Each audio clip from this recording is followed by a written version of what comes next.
કે આ દેશમાં 140 કરોડની વસ્તી છે ભારતમાં.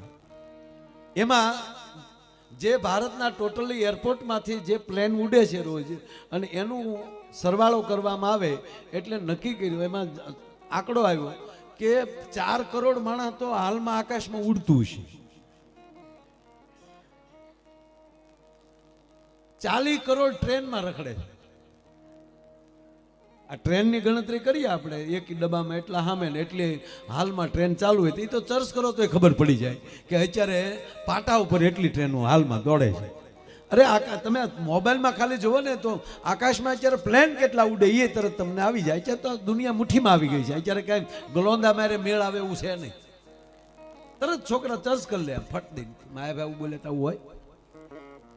હવે તમે ભારતની તમામ હોસ્પિટલ ગણી લો, દવાખાનામાં કેટલા હશે અત્યારે, બસમાં કેટલા, એસટી ડેપોમાં કેટલા, હોની ગાડીઓમાં રોડે કેટલા હશે. હવે કલ્પના કરો, હાલો ઘરે છે કેટલા.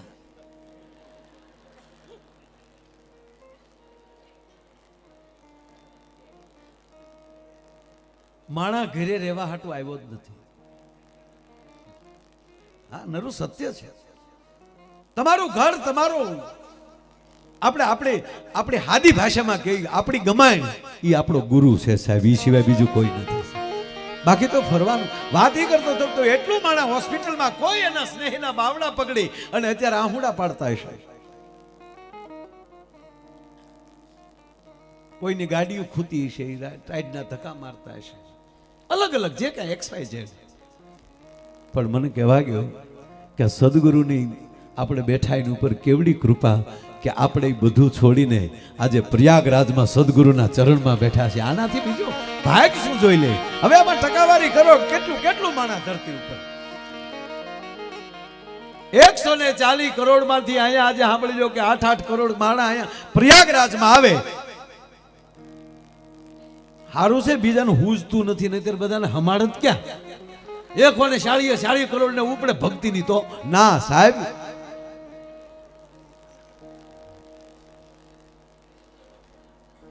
હવે તો આપણે કાકરામાંથી ઘઉં ગોતવાના છે. ઘઉંમાંથી કાકરા નથી ગોતવાના, કાકરામાંથી ઘઉં ગોતવાના છે. એમ ગોતીને જેની ઉપર ગુરુની કૃપા થવા મળે ને મારા વાલા, એ જ વ્યક્તિ આવી રીતે અહીંયા બેસી શકે. બીજા કોઈનું કામ નથી થઈ શકતું. અને આમાં ધાર્યું કાંઈ થતું નથી. અને હકીકત છે સાહેબ, આ બધાને હારા બંગલા છે, અહીં વડીલો બેઠા બધા હારા મકાન, એ કેટલી ઘડી એની રૂમમાં હુવે લ્યો. બીજાનું ક્યાં કરો, મારું જ કરો ને લ્યો. મારે નહીં ઘર હોય પણ હું ગાડીમાં હોઉં એટલું કોઈ ઘરે નથી હું તો ગાડીમાં વળવામાં થતી હોય જાતા હોય ગમકારા કરીએ.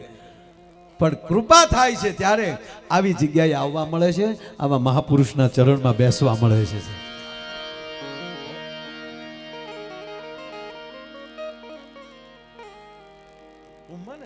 પણ એક શાળીમાંથી ને એ તો કીધું ને 140 કરોડ માંથી 2 કરોડ અહીંયા થયા છે. વાત આવી છે 140 કરોડ ને ઉપડી હોત તો શું થાય કહેવાનું મતલબ એટલે ન થાય. ઘઉંમાંથી કાકરામાંથી ઘઉં ગોતવાની એ તો જેની ઉપર વાત એ છે કે કૃપા હોય તો જ થઈ શકે, બધાની મળી શકતો નથી.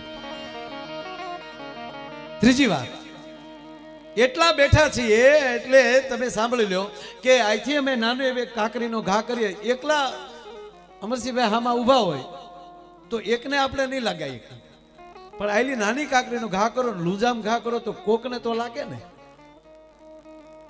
એમ સદગુરુ નજર ફેરવે ને સાહેબ, એમાં કોકને જ લાગી જાય, એ જ અહીંયા આવી શકે, બધા ના આવી શકે. નહીતર શું કામ આવી હવના થેલા લઈને અહીંયા ક્યાંય વાહન પડ્યા રહે, પછી પાછા અહીંયા નાવા જાય. અત્યારે તો ઘણા અત્યારે નાવા જવાના છે. 2-3 જણા કહેતા હતા મને કે તમે હાલો. મેં કીધું ના, મને ભગવાને કીધું છે ગુરુ મહારાજના શરણે અડી જાવ એટલે એ જ બ્રહ્મા એ જ વિષ્ણુ આવું ટાઈપનું દેહ રહે તો પાછું નવાય. પણ ના, ભાવથી સ્નાન કરજો. ગંગાનો પ્રભાવ હોય છે, ડૂબકી મારજો ને તો ટાઈટ ક્યાં વહી જાય ખબર નથી રહેતી ભલા માણા. એટલે અહીંયા ભાવથી આનંદ કરજો, સેવા કરજો. અને મેં કીધું એમ આનું ટેસ્ટિંગ ન થાય. આપણે ગંગામાલી નાઈને બહાર નીકળીએ અથવા તો દુધરેજ દર્શન કરી બાપુના દર્શન કરીને બહાર નીકળીએ એટલે આપણે કહીએ કે આપણા પાપ ધોવાઈ જાય, પછી એનો રિપોર્ટ ન કરાવવા જવાય જવો તો આમાં ધોવાઈ ગયા કે નહીં, એ તો ભરોસો હોય એના ધોવાઈ જાય ભલા માણા. ભાઈ એને ભરોસે રેવાયજી, આના ભરોસે રેવાય, એ માડા પણ નો રે ડોળાય, વાલીડાના ભરોસે રેવાયજી. જેને વિશ્વાસ હોય, જેને ભરોસો હોય, અમુક ને એના પોતા ઉપર ભરોસા નથી. તમે શું કરી ખરેખર પોતા ઉપર મને અમુક વસ્તુ હોદે નહીં એટલે તારી હાટું હું નોખું વાવવું મારે. અરે એ નહીં, અમુક અમુક એવા અહીંયા દુબળા હોય, આપણે જોજો ગામડામાં ખાસ જોયું હશે, એવા અહીંયા દુબળા બહુ ઠંડી પડે શું કે ટાઈઠિયા મારી નાખ્યા હો. હવે એ શિયાળો જાય અને જેવો ઉનાળો આવે ને પાછો તાપ મળે પડવા, તડકો મળે પડવા, શું કે તડકે મારી નાખ્યા. અને એ પાછો ઉનાળો વયો જાય ને ચોમાસું આવે અને હાંભેલા ને ધારે મેં મંડાય ત્યાં શું કે મેં મારી નાખ્યા. કોડા તું ઉનાળામાં રહીએ કે નહીં, શિયાળામાં રહીએ કે નહીં, ચોમાસામાં રહીએ કે નહીં, તારે હાટું ચોથી સિઝન અમારે કાઢવી ક્યાંથી? પણ આપણો એક જ એવો સમાજ છે કે સાહેબ ઈશ્વર ટાઈટ આપે તો કે મારા નાથ તારી દયા. ચોમાસામાં આપણે જોયેલું છે, માલ લઈ લઈને ગયા મેં ચાર્યા છે, એ વાલા સતરીઓ નહોતી અને જાડી પછેડી લાકડીમાં ફેરવી અને ભરાવીને આમ કરીને ઊભા રહી જાય અને તેથી આપણી ઉપર જેમ કેમ ઠાકર રાજી થતો હોય એવું એનો આપણને આનંદ થાય. અને એ આનંદનો ભલે બેઠા ભાઈ ભલા બેસી ગયા બેસી જાવ ખબર કાંઈ ફેરફાર ન. હા, અહીંયા દરેક પાસેથી આપણે ભજનો સાંભળવાના છે. હું પણ જેટલું મારા રૂપે મારે જે કાંઈ આહુતિ આપીએ કાંઈ, એટલે મેં કીધું એમ કે અહીંયા દરેક સાજિંદા મિત્રો ભાઈ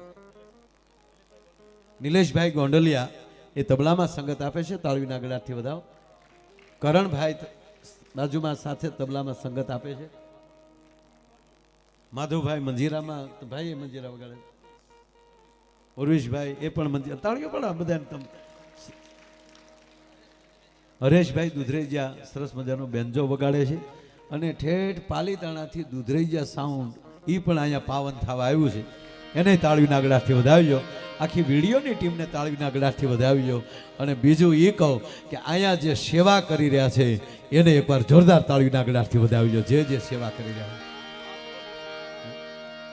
અને માધવ યુટ્યુબ ચેનલ એના દ્વારા આ આખો કાર્યક્રમ લાઈવ થઈ રહ્યો છે, તો માધવ યુટ્યુબ ચેનલને પણ તાળીના ગળાથી આપણે વધાવી લો.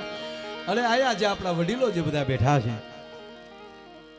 એ બધા વડીલો ઉપસ્થિત યુવાન દોસ્તો, આ બાજુ બેઠેલી માતાઓ બહેનો, આપ બધા અહીંયા દેવ થઈને બેઠા છો એટલે આપ બધાના ચરણોમાં માયો આયર દંડવત પ્રણામ કરે છે. મારા વાલા આપ આવી રીતે ગુરુના ચરણમાં રહેજો. મૂળિયું ન મૂકતા જીવવું હોય તો મારું તમારું મૂળિયું વડવાળો છે, મારું તમારું મૂળિયું આપણો ઠાકર છે, મારું તમારું મૂળિયું મારું તમારું સદગુરુ છે.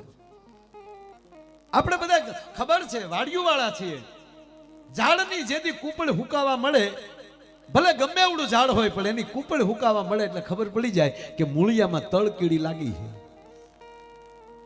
એમ વડલા ઘોડે વિશ્વમાં ફેલાવ, મુંબઈ રહ્યો, અમદાવાદ રહ્યો, અમેરિકા જાઓ, પણ આપણું મૂળિયું છે એ વડવાળા ધામને અડેલું હોવું જોઈએ, પછી એનો વાળ વાકો નહીં થાય સાહેબ.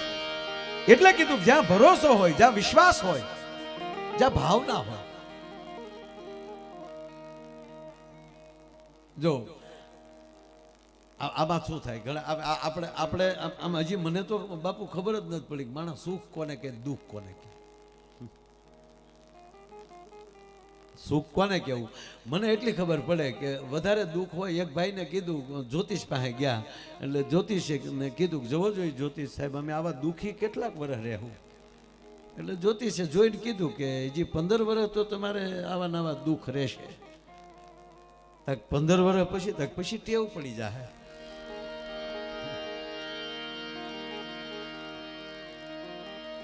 પણ હકીકત તો સાહેબ તમે આપણે સુખ કોને કહી અને દુઃખ કોને કહી એ હજી સુધી મને જ નથી ખબર પડી.